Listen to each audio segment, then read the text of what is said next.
قد يكون الألم، قد يكون 6 أشهر، قد يكون 7، قد يكون 30، ولكن التغيير حتمي لأن الشعب المصري الشباب المصري كل ما أنظر إليه أشعر بالألم، أشعر بالاستسلام، أشعر بالفخر، أشعر بالحزن. أنتم المستقبل على ذلك التأكيد التغيير، وسنساعدكم بقدر ما نكون الجيل الذي سبقكم، وإنما في نهاية المطاف بإذن الله قريب سنأتي مرة أخرى إلى الملاعب ونحتفل بالتغيير، نحتفل بعودة الرئاسة، نحتفل بالحكم.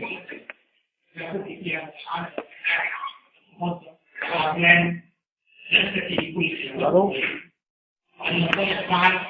بأسلوب السلم لنغير هذا الأمر ليعود كما كان، تكون أحرارا، لا يكون هناك عدالة اجتماعية، يكون هناك كافة إنسانية مثل التي تربينا فيه فيها مطابق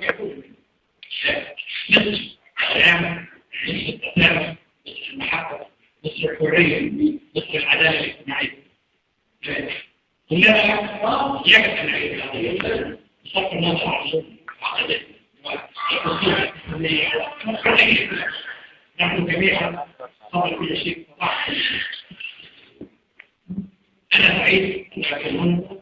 سعيد أن يكون معي أكيد سعيد أن يكون معي الدكتور إسلام، يكون سعيد أن يكون معنا الأستاذ محمد صلاح الشيخ سعيد شباب وقت،